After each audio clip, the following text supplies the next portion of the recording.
नमस्कार, मैं शब्बीरुल हक द संवाद के लिए आज हम अपने कार्यक्रम विमर्श परामर्श में बातचीत करेंगे डॉक्टर आसिफ रशीद, जो शहर के जाने माने चिकित्सक हैं, उनसे, जो स्वर्गीय डॉक्टर एम.ए. रशीद साहब के सुपुत्र भी हैं।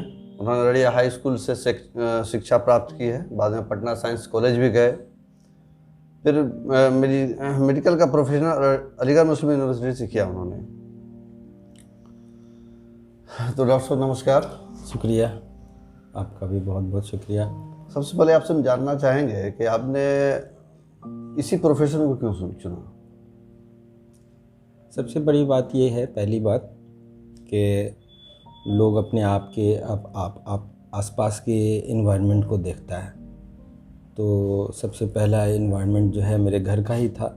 मेरे वालिद मोहतरम साहब जाने माने रहे, और मेरा जो ननिहाल है, मेरे नाना मरहूम डॉक्टर अलीमुद्दीन अंसारी साहब 1956 बैच के दरभंगा मेडिकल कॉलेज से उन्होंने MBBS किया था। तो माहौल आपको मिला? जी। और मेरे दोनों मामू जान भी जो है वो डॉक्टर ही हैं।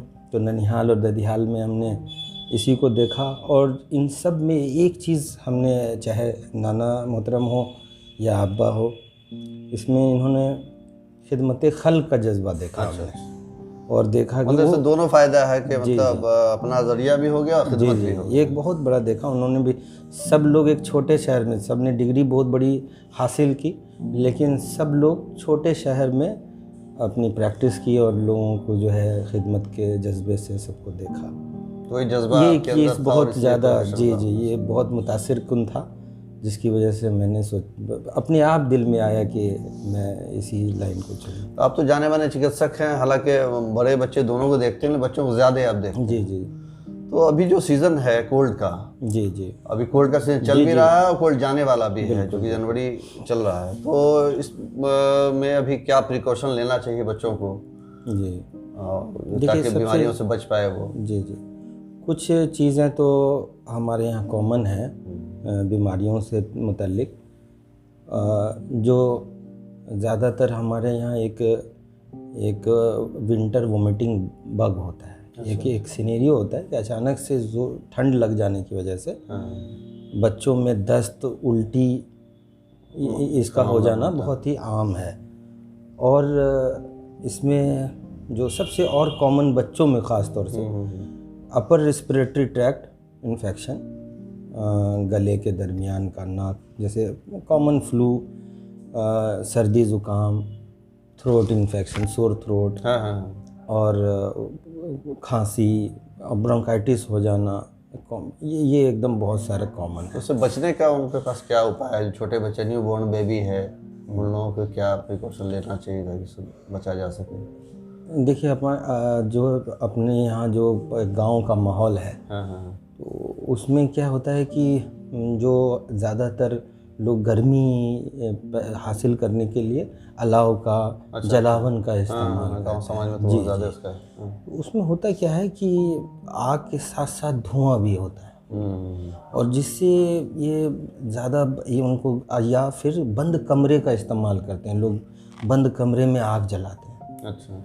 तो इसकी वजह से प्रदूषित हवा, कार्बन मोनोऑक्साइड का जो है ज़्यादा कंसंट्रेशन एक घर में जमा होता है, जिसकी वजह से बचना चाहिए। जी, आग से नहीं, आग के जो है धुएं से बचना चाहिए, जिससे ज़्यादातर बच्चों में और ज़्यादा सफोकेशन होना और चेस्ट इन्फेक्शन हो जाना ये पड़ जाता है। अच्छा, पहले डायरिया वगैरह का केसेस बहुत ज़्यादा जाने में बढ़ जाता था। जी। और पहले से और अभी में क्या अंतर है? कुछ अवेयरनेस आया है लोगों में या फिर वही हालात है? बहुत ज़्यादा का फ़र्क नहीं, हमको ऐसा लगता है। वजह यह है कि इसमें 2-3 फैक्टर्स हैं।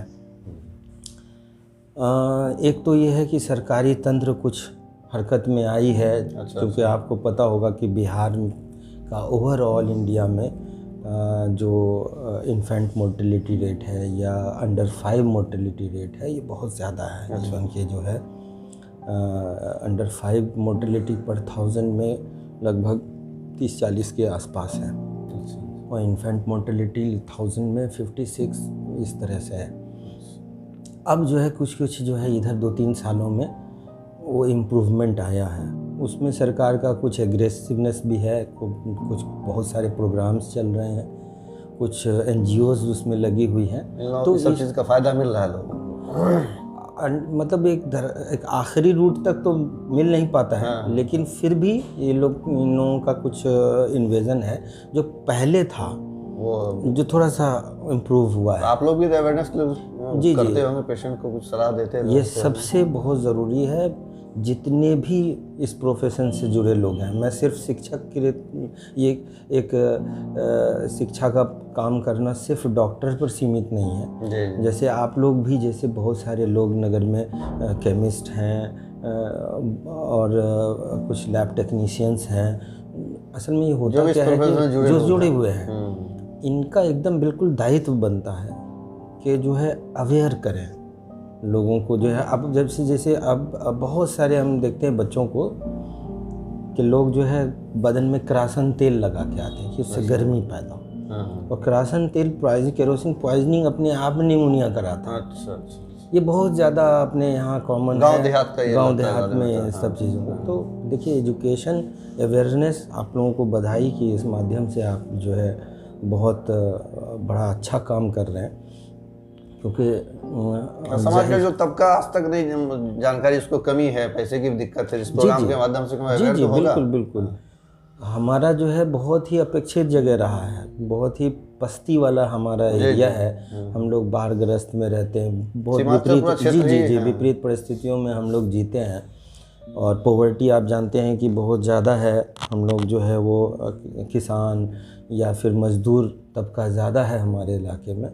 और एजुकेशन, ख़ास तौर से महिला एजुकेशन, गर्ल्स एजुकेशन, ये इस मामले में भी हम लोग बहुत काफ़ी बैकवर्ड हैं, जिसकी वजह से बहुत सारी, जैसे इम्यूनाइजेशन भी एक देख लीजिए, इम्यूनाइजेशन भी हमारे यहाँ बहुत निचले स्तर से, जबकि वो फ्री है, उसके एक तंत्र है, लेकिन आज भी अनइम्यूनाइज्ड बच्चा आपको मिलेगा।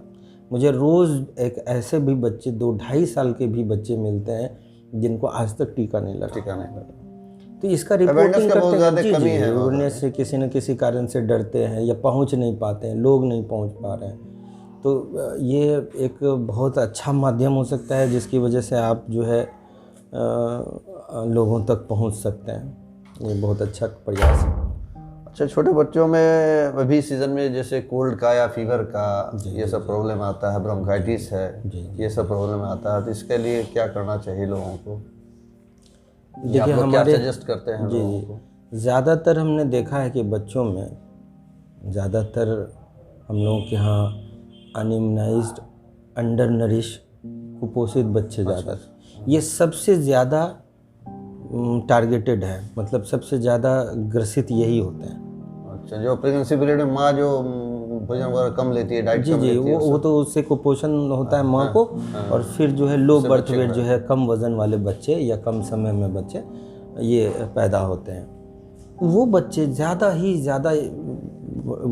वनरेबल होते हैं जिनमें इन्फेक्शन का, चाहे कोई भी GI इन्फेक्शन हो, चाहे रेस्पिरेटरी इन्फेक्शन हो, इसमें ज़्यादा चांसेस उन्हीं को ज़्यादा होता है। अब रही बात कि अब ठीक है, नॉर्मल भी हुआ, तो हमारे यहाँ जो गांव देहात का जो सीन है, आप देखिए कि जो है बिल्कुल खुला सा है। खुले माहौल में लोग रहते हैं। लोग जो है एक बंद कमरे से निकलने के बाद सीधे आंगन और खुला हुआ आसमान में रहते हैं। बच्चों में कपड़ों की मतलब एक कमी है, उसको कवर नहीं रखते। अच्छा, मल्टीपैरिटी बहुत, एक घर में 5 बच्चे हैं। अब ये है कि उनमें भी वो एक परेशानी होती है, किसको संभालें, किसको पूरा कपड़ा दें, कौन बाहर गया है, कौन घर में है, इसका भी अंदाज़ा नहीं है। गरीबी भी एक वजह है उसकी। जी, वो तो है ही। और हम लोग जो है ज़्यादा से ज़्यादा उसमें क्या करना चाहिए कि माँओं को, ये सब कुछ वही डिपेंड करता है फैमिली पर, उनको एक्सपोजर से बचाएं। अच्छा। फ़ौरन एक घर में गर्म बच्चा बैठा है या सोया है, उसको फ़ौरन ही बाहर नहीं निकालें, गर्म कपड़े से ढक के तब उसको फिर उसको अच्छे से ढकें। ख़ास तौर से जो ऊपर का हिस्सा है, जिसमें कान, नाक, गला है, इस सर है, इसको ढक करके इसको वार्म होना चाहिए। पहले ज़माने में, बहुत पुराने ज़माने में आप देखते होंगे कि कुछ गाती टाइप चीज़ बनती थी, या आप उसको कश्मीरियों में देखिएगा फेरन पहनते हैं, जो लूज़ कपड़ा होता है, पूरा बॉडी ढका, चेहरा सर भी ढका रहा है। हाँ, लूज़ कपड़ा होता है। लोग ज़्यादा ढेर कपड़ा पहन लेते हैं, उससे उतना फ़ायदा नहीं होता जितना थोड़ा सा ढीला कपड़ा, गर्म कपड़ा पहनने से गर्माहट आती है। अच्छा। और दूसरा ये है कि हम सब जो है कुछ बैड हैबिट करते हैं ठंडों में, खासकर बड़ों की बात हम कह रहे हैं कि इसमें तली भुनी चीज़ ज़्यादा खा रहे हैं, पानी कम पी रहे हैं, और जाड़े में ऐसे भी लोग पानी कम पीते हैं। जी, तो ये सब बैड हैबिट है। अच्छा, छोटे बच्चों में जाड़े के समय पेट दर्द का प्रॉब्लम हमेशा आता है, पेट फूलना या उससे रिलेटेड बीमारी जो है, उसके लिए क्या सब प्रिकॉशन लिया जा सकता है, या कुछ मेडिसिन वगैरह कुछ घर में रखना चाहिए, या क्या कुछ भी? सेल्फ मेडिकेशन तो फिर अपने यहाँ एक कुरीति है, इमरजेंसी जी।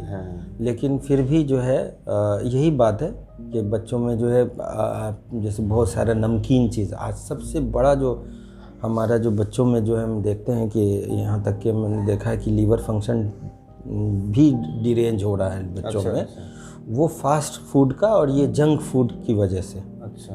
यानी आपको यकीन नहीं होगा कि मतलब 6 महीने के बाद ही बच्चे आजकल चिप्स और उनको वो खिला रहे हैं, कुरकुरे, और एकदम बिल्कुल बहुत ख़तरनाक है। उसमें ज़्यादा नमक का मात्रा बहुत ज़्यादा होता है, जिसकी वजह से और वो मतलब और उसमें जो प्रिजर्वेटिव्स इस्तेमाल किए जाते हैं, तो ये सारे पेट को जो है वो पेट के फंक्शंस को और सबसे ज़्यादा जो दूसरी चीज़ है हमारे यहाँ मोस्ट कॉमन, वो है वर्म इन्फेस्टेशन। अच्छा। हाँ। गंदे पानी से, अनहाइजीनिक कंडीशन की वजह से वो अपने एरिया में तो बहुत ज़्यादा है। और अपने यहाँ आयरन वाले पानी भी, मात्रा आयरन में ज़्यादा है। तो इन सब को मिला करके समझिए कि इनके पेट का ही इन्फेक्शन सबसे ज़्यादा है अपने यहाँ अगर देखें तो। इसके लिए कुछ नहीं, देखिए वही बेसिक चीज़ें हैं कि हाइजीन मेंटेन करना चाहिए लोगों को, अपनी नेचुरल और सामान्य घरेलू चीज। तो शहर के लोग तो फिर भी कर ही लेते हैं, गांव के जो लोग हैं उनसे कैसे उनको? बहुत सिंपल है इसमें। अगर साफ सफाई, घर की साफ सफाई रखनी है तो उसमें तो कोई पैसा नहीं रखना। नहीं, सही बात। अगर पानी को उबाल करके एक ढक करके रखा जाए और उससे अपने घर का पीने का इस्तेमाल किया जाए, इसमें कोई पैसा। आजकल जो है कहा जा रहा है कि हाथ धोना है, ये अपना, तो ये इसमें भी कुछ नहीं लग रहा है। और बच्चों में ये जंक फूड और बाहर की चीज़ें, तली भुली और बाज़ार की चीज़ों पर जो है अगर रेस्ट्रिक्शन लगाया जाए तो ये भी फ्री में हो सकता है। इसमें तो खर्च सिर्फ और सिर्फ उनको ये इन्फॉर्मेशन पहुंचाना है, उनमें ये अवेयरनेस पहुंचाना है, उनको एजुकेट करना है कि आपको बस इतना चीज़ करना है। तो अवेयरनेस का प्रोग्राम तो कुछ गवर्नमेंट की तरफ से चल रहा है कि या नहीं चल रहा है, कुछ जानकारी? देखिए इनके पास जो तंत्र है वो बहुत है, सिस्टम है। गाँव में जी मतलब नहीं जो वगैरह तो नहीं है इनके पास। जो है ममता और आशा जैसी चीज़ें हैं, जो आंगनवाड़ी है, जो इन्वेट करते रखता है गांव के बिल्कुल करीब है। लेकिन उनके ऊपर भी काम इतना है और कागजी काम इतना होता है। आपको पता है कि कागज़ पर सारी चीज़ें हैं, एक्चुअल में कुछ नहीं है। एक्चुअल में नहीं। जो एजुकेशन वाली चीज़ है, एजुकेशन वाला पार्ट तो हमको लगता है नहीं होता। हाँ, ड्यूटी वाली काम जो है वो चल रहा है वहाँ पर, क्योंकि इंस्पेक्शन होता है, बहुत सारी चीज़ें हैं। अब ऑनलाइन सारी चीज़ें हो गई हैं, तो पेपर पर सब कुछ है, सब कुछ हो रहा है। लेकिन एक एजुकेशन और दूसरी बात क्या होती है कि देखिए आप ही हम जैसे बैठे हुए हैं, हम इस इलाके के लोग हैं। आज यही पटना का कोई आदमी आकर के आपसे बात करेगा तो आपको अजीब सा लगेगा, लेकिन इसी समाज के लोग, ज़रूरत इस बात की है कि इसी समाज के हम अपने समाज के लोग अपने समाज को कैसे अवेयर करते हैं, ये ज़्यादा इफ़ेक्टिव होगा। ना कि कोई दिल्ली बम्बई से कोई आएगा पदाधिकारी और जो है हमारे गांव में बैठ करके आपको उसके बारे में बताएगा, तो उसको समझ ही नहीं आएगा। लेकिन हम आप जो इसी समाज, इसी रूट से निकले हैं, वो अगर ये काम करते हैं, हमारी जिम्मेदारी भी बनती है कि अपने समाज में, अपने आसपास। आपने तो दिल्ली भी काफ़ी काम किया है और अलीगढ़ में भी काफ़ी काम किया, तो वहाँ के बच्चों में और हमारे यहाँ के बच्चों में क्या डिजीज में कोई अंतर है? जी, बहुत फ़र्क है। एक तो हम लोग जो है जिस इलाके में रहते हैं और जिस जैसे पहाड़ के साए में रहते हैं, हिमालय के करीब है, और जिस तरह का हमारा इन्वायरमेंट है, सोशल स्ट्रक्चर है, एजुकेशन है, पॉवर्टी है, ये सारा फैक्टर होता है। कम्युनिकेशन है। आज जो है वहाँ पर ये है कि हर चीज़ आप हर 10 किलोमीटर पर एक CSC PSC मिल जाता है जो बहुत फंक्शन करता हुआ है। अपने तो और अपने यहाँ 50 किलोमीटर पर वो भी फंक्शनेबल है कि नहीं, कोई गारंटी नहीं। आप ये देख लीजिए कि आज से कुछ दिन केस पहले सेम तक टाइप का नहीं, बहुत दोनों में फ़र्क है। देखिए वहाँ पर रेस्पिरेटरी ट्रैक्ट इन्फेक्शन बहुत कम है। अच्छा है भी तो बहुत कॉमन कोल्ड वाला टाइप का है। और देखिए इम्यूनाइजेशन बहुत अच्छा चलता है वहाँ पर। इम्यूनाइजेशन जैसे अब रोटा वैक्सीन को अब रूटीन इम्यूनाइजेशन में जोड़ दिया गया है। ये यहाँ पर मुझे लगता है कि शायद 0.001% लोग बच्चों को नहीं पड़ता होगा, लेकिन वहाँ पर अच्छा खासा जो है तो इससे डायरिया में फ़र्क होता है। जो डायरिया यहाँ पर इम्यूनाइजेशन का जो कमी है यहाँ पर, तो यहाँ तो आशा या और लोग जो हैं तो उन लोगों को अगर कहा जाए तो वो लोग उसको बहुत है। केयर इंडिया और यूनिसेफ बहुत सारा चीज़ पेपर पे रह जा रहा सब पेपर तो होता है। दूसरा जो असल इसमें भी वही है कि आप जब रूट पर वहाँ पहुँचते हैं तो वो मना कर देता है कि हमको नहीं लेना है, हम नहीं लेंगे टीका, इसमें बुखार आ जाता है। कहाँ कुछ उसको लगा था तो फिर भी पोलियो हो गया या कुछ भी हो गया, निमोनिया हो गया, तब भी हम क्यों लगाएं। उस चीज़ को नहीं कर पाता है, वो आशा वापस चली आती, नहीं लग पाता है, समझा नहीं पाती है। यानी उसको और ज़्यादा ट्रेनिंग का जरूरत है। जी रूटीन आज आई। हम 2013-14 में करीब जो हॉस्पिटल में भी थे तो रूटीन इम्यूनाइजेशन यहाँ मतलब पूरे बिहार में सबसे लास्ट आखिरी पोजीशन पे था। तो कुछ बहुत सारे NGOs कुछ लोग आ गए हैं, कुछ वो मतलब उसमें कुछ इम्प्रूवमेंट हुआ है, लेकिन हम लोग अभी भी काफ़ी पीछे हैं। अच्छा, अपने अब छोटे बच्चों में हार्ट का प्रॉब्लम इधर कुछ बढ़ा है ऐसा लगता है, कुछ केसेस तो अपने यहाँ इस टाइप का केस ये सारी चीज़ें जो है वो उसी पर डिपेंड करती है। जैसे अभी हमारे यहाँ अभी भी समाज में ये एकदम सत्य है कि अभी भी कम उम्र में शादियाँ हो रही हैं। जी वो तो सत्य है। जी, चाहे कितना भी कठिन लॉ बना हुआ हो, लेकिन आज हम समझ पे मुझे अभी मिलती है कि तो समाज उसको स्वीकार करता रहेगा तो सब तो चलेगा। जी जी, ये एकदम कटु सत्य है कि जो है हमारे यहाँ कम उम्र में शादियां हो रही हैं, बच्चे लो बर्थ वेट, उसकी वजह से इमेच्योर मदर का इमेच्योर बच्चा होता है। इमेच्योरिटी ही सबसे ज़्यादा कंजेनाइटल हार्ट डिजीज़ का यही एक बहुत बड़ा वजह है, कारण जो है इमेच्योर होना। वो केस का परसेंटेज कितना है? बहुत कम है। एक तो ये एग्जैक्ट डाटा नहीं उसमें इकट्ठा किया जा सकता है क्योंकि वो नोटिफाइबल डिजीज़ नहीं है। कहीं कुछ सब लोग अपना अपना देखते हैं और उसको यहाँ, क्योंकि यहाँ पर वैसा कोई इको और ये सिस्टम नहीं है तो हम लोग ज़्यादातर उसको रेफ़र कर देते हैं अगर कुछ उसमें क्लिनिकली मर्मर सुनाई दिया तो बाहर जांच के लिए चला जाता है कि उसका एग्जैक्ट डाटा नहीं है। ओवरऑल तो वो एक कंजेनाइटल हार्ट डिजीज़ का एक रेशियो है, उतना तो नॉर्मल होता ही है, लेकिन यहाँ उससे कुछ ज़्यादा इसी सब वजह से है और सब जगह से ज़्यादा अपने हैं सब। अच्छा, डायबिटिक केस वगैरह भी कुछ आता है क्या बच्चों में अपने? बच्चों में डायबिटीज़ इधर लास्ट पहले स्क्रीनिंग नहीं थी। अच्छा। लेकिन कुछ लोग डॉक्टर साहब लोग भी आए हैं और हॉस्पिटल में भी इसका कुछ इंतज़ाम है। पहले ये अनडायग्नोज हो जाता था। लोग जो है ज़्यादातर टाइप, जब बच्चे बहुत कम उम्र में डायबिटीज़ के शिकार होते हैं तो टाइप 1 डिजीज़, डायबिटीज़ मेलिटस कहते हैं उसको, पहले अनडायग्नोज्ड होता था। अच्छा। कुछ आया, कुछ उस डायग्नोज नहीं हो पाया, बच्चा जो है डेथ कर गया। लेकिन लास्ट ईयर कुछ 4-5 सालों में लोग अर्ली डायग्नोज कर लेते हैं और फिर जो है उनको इंसुलिन वगैरह दिया जाता है। लेकिन ये सब चीज़ें जितना अगर आप टेस्ट करिएगा, जितना आप स्क्रीन कीजिएगा, ये सब चीज़ें निकल के आएंगी। तो ऐसे निकलते हैं, ऐसे आ रहे केसेस अच्छे खासे बढ़ रहे हैं इंडिया में।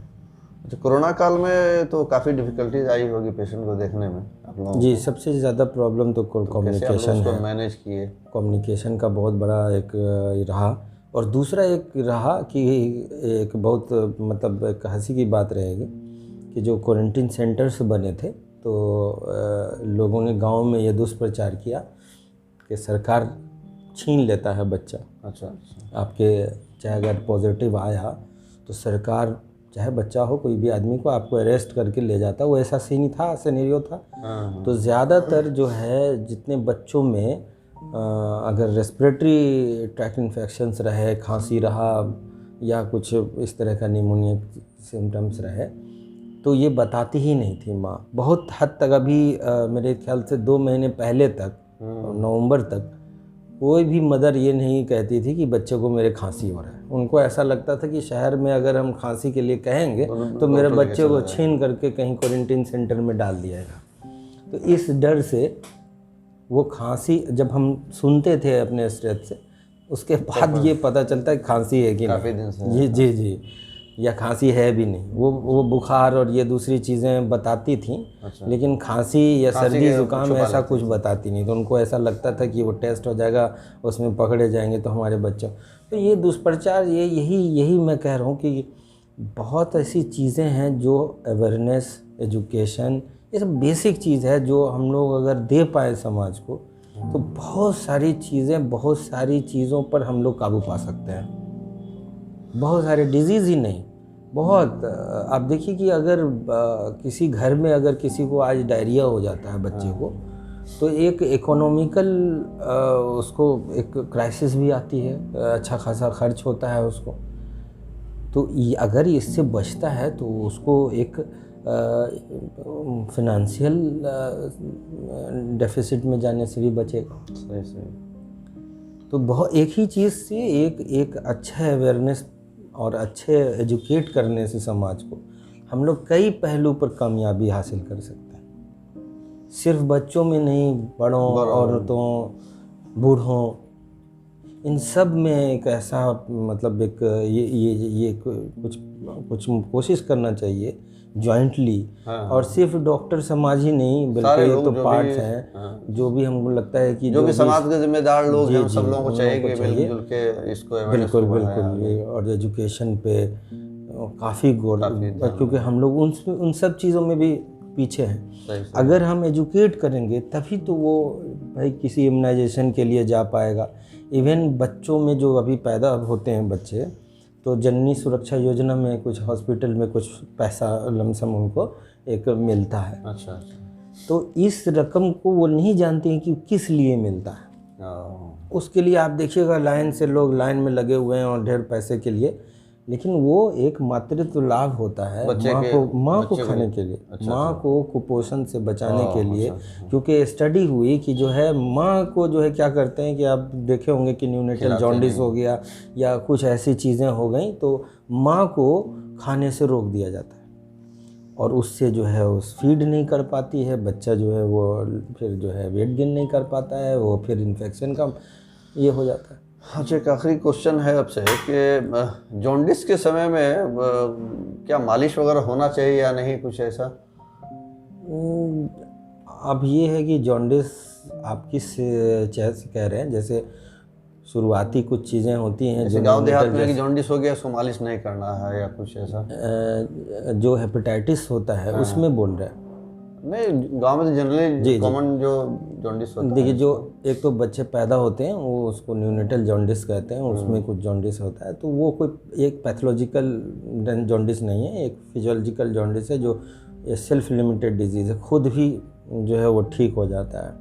हमारे यहाँ कहते हैं कि उसको धूप लगाने से या फोटोथेरेपी मशीन में रखते हैं। दूसरी जो जॉन्डिस होती है जो वायरल होता है, हेपेटाइटिस A, B, C, तो इसमें तेल का कोई इस तरह का कोई रोल नहीं है। अच्छा, एक बात और दिमाग में है कि जिंक का आजकल इस्तेमाल बहुत ज़्यादा हो रहा है, उसका क्या रोल है? कुछ WHO गाइडलाइन है या आप लोग कुछ? नहीं, WHO का गाइडलाइन पहले से डायरिया में है।